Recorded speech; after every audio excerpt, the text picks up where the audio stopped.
எடுத்து ஒரு பேட்டி கண்டு என்னையும் இந்த தொலைக்காட்சியின் மூலமாக உங்களை சந்திக்க வைத்த இந்த கேப் டிவி நிறுவனத்தினர் பல்லாண்டு பல்லாண்டு பல கோடி நூற்றாண்டு பல்லாயிரத்தாண்டு அவருடைய சேவை நல்ல சேவையாக இருந்து இது இன்னும் பல இடங்களிலே இந்த டிவியினுடைய அந்த நிலை வெளியே வர வேண்டும்.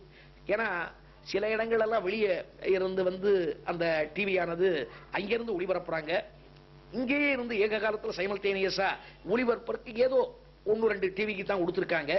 அந்த வரிசையில் உலகமெங்கும் இந்த கேப் டிவி நல்ல முறையிலே பரவி வருவதற்கு நிச்சயமா ராகவேந்திர எப்ப ஒளிபரப்பினீங்களோ அவர் உலகத்தையே உங்களை அறிமுகப்படுத்திடுவார். இதுக்கு ஒரே உதாரணம் என்னுடைய அருமை நண்பன் ரஜினிகாந்த் ஒரு ஆள் போதும். காரணம் ஒரு பஸ் கண்டக்டரா இருந்த ஒருவரை இந்த அகில உலகம் முழுவதும், அதாவது அந்த வெளிநாட்டில் இருக்கக்கூடியவங்க கூட ரஜினிகாந்த் யாரு அப்படின்னு தெரியக்கூடிய அளவுக்கு அவர் வந்திருக்கார். அப்படின்னா அது ராகவேந்திரர் போட்ட பிக்ஷை. அதனால இன்னைக்கும் அவர் ராகவேந்திரன் நினைக்காம வெளியே போக மாட்டார். அதனால ஒரு தனிப்பட்ட மனிதனுக்கு அவர் செய்யக்கூடிய காலத்துல இந்த நிறுவனமானது அவருடைய பெருமையை, நான் என்னுடைய பெருமை இல்ல, அவருடைய பெருமையை உலகத்துக்கு வெளிச்சம் கூட்டி காட்டிய உங்களுக்கு சகல நல்ல வெளிச்சம் ஏற்பட்டு உலகமெங்கும் உங்கள் கேப் டிவி நல்ல முறையிலே பயனுள்ளதாக செழித்து வளர மனப்பூர்வமான ஆசை உங்களுக்கும் நேயர்களுக்கும் தெரிவித்து பிரியா விடைபெறுகிறேன். நன்றி, வணக்கம். வணக்கம்.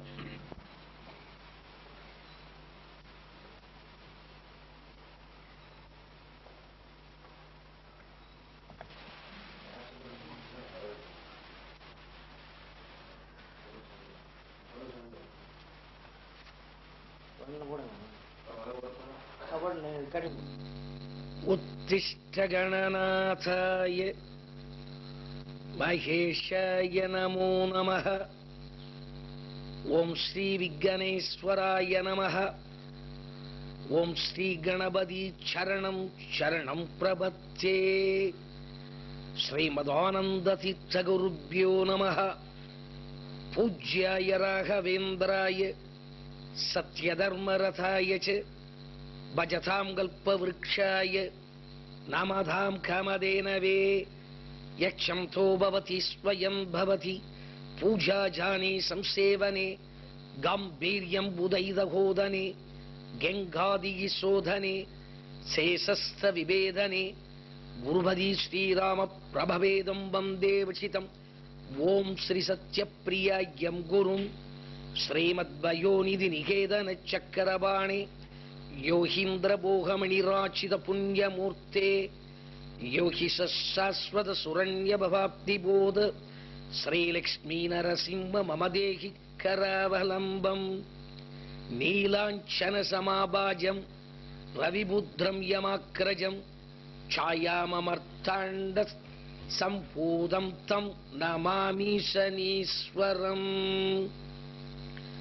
मरगத வடிவே சரணம் சரணம், மதுரதபதமே சரணம் சரணம், சுரபதிபனிய திகழ்வாய் சரணம், சுதி ஜதி லயமே இசையே சரணம். அர ஹர சிவ என்றடியவர் குழும அவர் அருள்பெற அருள் அமுதே சரணம். வரணவனிதியே சரணம் சரணம். மாதா ஜெயகோம் லலிதாம்பிகை. சித்திரைகை வதைசை காம்பீரை வைக்கர்மானை ரகண்டிதைகை குருபாவம் வைஜயந்திவாதி ஸ்ரீ ஜெயதீர்த்தவா. அர்த்திகல்பிரகல்போயம் பிரத்யஜ கஜகேசரி व्यासतीर्थ गुरुभूय अश्मदिष्टार्थ सिद्धये. पूज्याय राघवेन्द्राय सत्यधर्म रथाय च भजतां कल्पवृक्षाय नमधां कामधेन. दुर्वादि द्वान्द्रव्ये वैष्णवेन्दिवेन्द्रवे श्री राघवेन्द्र गुरवे नमो अत्यंत दयाळवे. मोहोवियत् प्रसादेन मुकुन्द शयनायते राजराजायते रिक्तो राघवेन्द्रं तमाश्रये. ஜெயஸ்ரீ குரு ராகவேந்திராய நமக. எல்லாம் வல்ல ஸ்ரீ ராகவேந்திர சுவாமியினுடைய அருளாசியாலே அடியேனுடைய உரையை துவங்குவதற்கு முன்னாலே இந்த மகாதானபுரத்திலே ராகவேந்திர சுவாமிகள் சன்னிதானத்திலே வந்திருக்கக்கூடிய ஆன்மீக பெரியோர்களுக்கும் தாய்மார்களுக்கும் பின்னாலே வர இருக்கக்கூடிய மையம்பர்களுக்கும் அடியனுடைய வணக்கத்தை முதலிலே காணிக்கையாக்குகிறேன். ராகவேந்திர சுவாமிகளை பற்றி நாம் நிறைய தெரிந்து கொள்ள வேண்டும். விஜயநகர சாம்ராஜ்யம் அதிலே வீணை வித்வானாக இருந்து வந்தார் கிருஷ்ணபட்டர் என்று சொல்லக்கூடிய மகா. அவருடைய குமாரர் கனகஜல பட்டர். அவரும் தந்தையை போல் வீணை வித்வானாக இருந்து வந்தார். அவருடைய குமாரர் திம்மன்ன பட்டர். அவரும் தந்தையை போல் வீணை வித்வானாக இருந்து வந்தார்.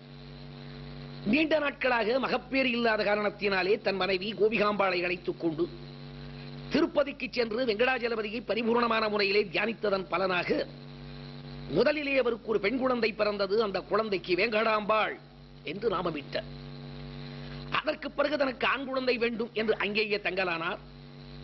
பகவான் வெங்கடாஜலபதியுடைய அனுகிரகத்தாலே அவருக்கு ஒரு ஆண் குழந்தை பிறந்தது. அந்த குழந்தைக்கு குருராஜன் என்று நாமமிட்டார். அதன் பிறகு அங்கிருந்து நேரடியாக புவனகிரிக்கு வந்தார். சில காலம் தங்கியிருந்தார். தன்னுடைய ஜேஷ்ட புத்திரியாயிருக்கக்கூடிய வெங்கடாம்பாளை மதுரையிலே இருக்கும் லட்சுமி நரசிம்மாச்சாரியார் என்று சொல்லக்கூடிய வேதவித்துக்கு கன்னிகாதானம் செய்து கொடுத்தார். அதே சமயத்திலே ஜேஷ்ட புத்திரனாய் இருக்கக்கூடிய குருராஜனுக்கு உபநயனத்தை செய்வித்தார். எப்பொழுது மீண்டும் தன் மனதிலே ஒரு ஆசை, தனக்கு இன்னொரு ஆண் குழந்தை வேண்டும் என்று. ஆகவே மறுபடியும் திருப்பதிக்கு சென்று வெங்கடாஜலபதியை பரிபூர்ணமான முறையிலே தியானித்ததன் பலனாக அவருக்கு ஒரு ஆண் குழந்தை பிறந்தது. அந்த குழந்தைக்கு வேங்கடநாதன் என்று நாமமிட்டார். அதன் பிறகு மறுபடியும் புவனகிரிக்கு வந்து சிலகாரம் தங்கியிருந்து விட்டு தன்னுடைய ஜேஷ்டமைந்தனாய் இருக்கக்கூடிய குருராஜனிடத்திலே வெங்கடநாதனை ஒப்படைத்து சிறந்த வேதவித்தாக ஆக்க வேண்டும் என்று வாக்குறுதி பெற்று பரமபதம் அடைந்தார் திம்மன்ன பட்டர். இப்பொழுது தம்பியை பரிபாலிக்க வேண்டிய முக்கிய பொறுப்புகள் அனைத்தும் அண்ணனாம் குருராஜனிடத்திலே வந்து சேர்ந்தது. ஆகவே அவர் தன் தம்பியை சிறந்த வேதவித்தாக ஆக்க வேண்டும் என்று கருதி மதுரையிலே இருக்கும் தன் அத்திம்பே லட்சுமி நரசிம்மாச்சாரியாரிடத்திலே அனுப்பி பாடங்களை பயின்று வர கூறினார். அங்கு பாடங்களை பயின்று வரக்கூடிய காலத்திலே முதல் நாள் சொல்லிக் கொடுக்கக்கூடிய பாடங்களை தன் மனதிலே கிரகித்துக் கொள்ளக்கூடிய ஆற்றல் படைத்தவராக இருந்தார் வெங்கடநாதன். கல்வி என்பது தொடர்ந்து வரக்கூடிய பொக்கிஷம். இம்மை பயக்குமால் ஈய குறைவின்றால் தம்மை விளக்குமால் தாமுளரா கேடின்றார். எம்மை உலகத்தும் யாம் காணும் கல்வி போல் மம்மர் இருக்கும் மருந்து என்றார் மூலம். இப்ப இதுவரையும் ஒரேடிய இலக்கிய ரீதியில ராகவேந்தருடைய வாழ்க்கை சரித்திரத்தை சொல்லிக்கிட்டே போனேன். கொஞ்சம் நம்ம ஆராய்ச்சியில இறங்கலாம். அதாவது முதல் நாள் சொல்லிக் கொடுக்கக்கூடிய பாடத்தை தன் மனதிலே கிரகித்துக் கொள்ளக்கூடிய ஆற்றல் படைத்தவராக வெங்கடநாதன் இருந்தார் அப்படின்னு சொன்னேனே. இதை நம்மால ஜீரணிக்க முடியுத? கொஞ்சம் யோசனை பண்ணிப்பாரு. இப்போ நம்ம பள்ளிக்கூடத்துக்கு நம்ம குழந்தைகளை அனுப்புறோம். வாத்தியார் பாடம் சொல்லிக் கொடுக்குறார். உடனே பையன், சார் நீங்க சொல்லிக் கொடுத்தது எனக்கு மனசுல ஆயிடுத்து, அடுத்த பாடத்தை இன்னைக்கே சொல்லுங்க அப்படின்னு நான் கேட்பான். ஒரு 2 நாளாவது அவன் மனப்பாடம் பண்ணிட்டு அதுக்கப்புறம் தானே அடுத்த லெசனை வாத்தியார் எடுக்கிறார். இல்ல நீங்க சொல்லிக் கொடுத்தது என் மனதில் ஆயிடுத்து, அடுத்த பாடத்தை இன்னைக்கே சொல்லுங்க அப்படின்னு சொல்ல முடியுமா?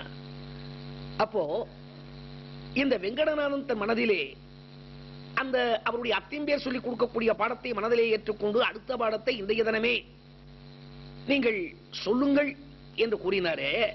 இது எப்படி சாதாரணமான முறையிலே இந்த சொற்பொழிவை கேட்டுக் கொண்டிருக்கக்கூடியவர்கள், வெளியிலே இருக்கக்கூடியவர்கள், அவர்கள் குருநாதரை பற்றி அவர்கள் இப்படி பிரமாதமான முறையிலே பேசுவது என்பது மரபுதான் என்றுதான் நினைப்பார்களே ஒழிய இதனுடைய உண்மை நிலை என்ன என்பதை நாம் புரிந்து கொள்ள வேண்டும். அதாவது கல்வி என்று சொல்கிறோமே, அது தொடர்ந்து வரக்கூடிய பொக்கிஷம். திருவள்ளுவர் கூட அதைத்தான் கூறினார். ஒருமைத்தான் கற்ற கல்வி எழுமையும் இருமா புடைத்து அவன் பரவி எழுகின்ற போதெல்லாம். இப்போ நான் உங்களுக்கு ஒரு உதாரணத்தை சொன்னா நீங்க கப்புன்னு பிடிச்சுக்குவீங்க. இப்போ நம்ம குழந்தை 2 பேர் இருக்கான், மூத்தவன் சின்ன பையன். அந்த மூத்தவன் பள்ளிக்கூடத்துக்கும் போறது கிடையாது, சரியா படிக்கிறதும் இல்லை. ஆனா அந்த குவார்டர்லி ப்ராக்ரஸ் ரிப்போர்ட் அது வந்த உடனே அந்த மார்க் ஷீட்டை பார்த்தா எல்லாத்திலையும் சென்டம்.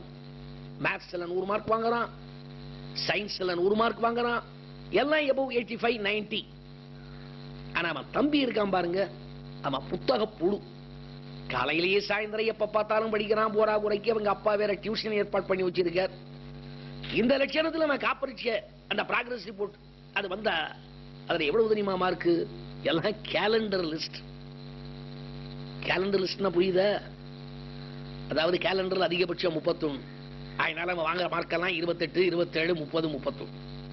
இப்போ முதல் பையன் இருக்கிறானே, அவன் சரியாக படிப்பதில்லை, ஆனால் அதிக மதிப்பெண்களை பெறுகிறான். இளையவன் படித்தும் கூட அவன் குறைந்த மதிப்பெண்களை பெறுகிறான். காரணம் என்ன? மூத்தவன் ஜென்மாந்தரத்தில் படித்த படிப்பு அவனை தொடர்கிறது. இளையவன் இந்த ஜென்மத்தில் இப்பதான் படிக்க ஆரம்பிச்சிருக்கான், அதனால கொஞ்சம் லேட்டா. அவன் இது தெரியாம அவன் மண்டையில அடிக்கிறது, விடுக்கிறது, என்னடா படிக்க மாட்டேங்கிறது, அவனை போட்டு தொந்தரவு பண்றது பிரயோஜனமே. இப்ப நான் எதுக்காக சொன்னேன், வைஷ்ணவ சம்பிரதாயத்துல ஸ்ரீபெரும்புதூரிலே தோன்றிய ராமானுஜர் இருக்கிறாரே, அவருக்கு அடுத்தபடியாக இன்றைய தினம் வைஷ்ணவர்களாலே போற்றப்படுகின்ற நிலையிலே இருக்கக்கூடிய வேதாந்த தேசிகன் 4 வயது குழந்தையாக இருக்கின்ற காலத்திலே அவருடைய தந்தை என்னை போலே சொற்பொழிவாற்றிக் கொண்டிருக்கக்கூடிய காலத்தில் ஒரு சில அந்த பாடல்களை நேரமின்மை காரணமாக விட்டு சென்றதற்கு, அப்பா முக்கியமான பாடல்களை விட்டு சென்று விட்டீர்களே என்று எடுத்துக்காட்டக்கூடிய அறிவாற்றல் படைத்தவராக இருந்தார் வேதாந்த தேசிகன் என்பது தேசிகன் வரலாறு.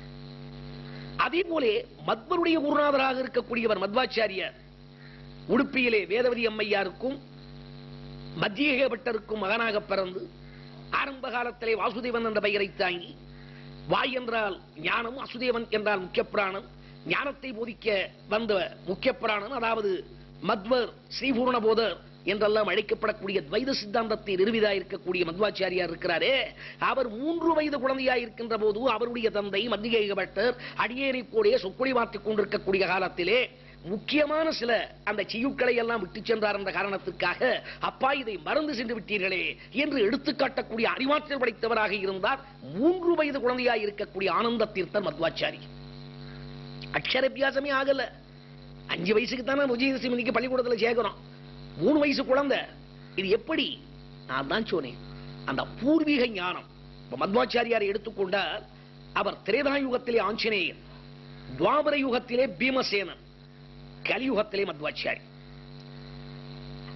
ஆகையினாலே அந்த ஆஞ்சநேயராக இருக்கின்ற காலத்திலே சூரியனிடத்திலே கற்ற கல்வி, பீமசேனனாக இருந்த காலத்திலே துரோணாச்சாரியாரிடத்திலே கற்ற கல்வி, அது தொடர்ந்து வரக்கூடிய புட்சமாயிருந்த காரணத்தினாலே 3 வயது குழந்தையாக இருக்கக்கூடிய அந்த மத்வாச்சாரியாருக்கு தந்தை மறந்து போயிருக்கக்கூடிய கிரந்தத்தை எடுத்து சொல்லக்கூடிய ஆற்றல் படைத்ததாக அவரால் இருக்க முடியும் என்றால், இப்பொழுது வெங்கடநாதன் தன்னுடைய அத்திம்பேரிடத்திலே படிக்கின்ற காலத்திலே முதல் நாள் சொல்லிக் கொடுக்கக்கூடிய பாடத்தை தன் மனதிலே கிரகித்துக் கொள்ளக்கூடிய ஆற்றல் படைத்தவராக இருக்கின்றார் என்றால் இவருடைய பூர்வீகம் என்ன?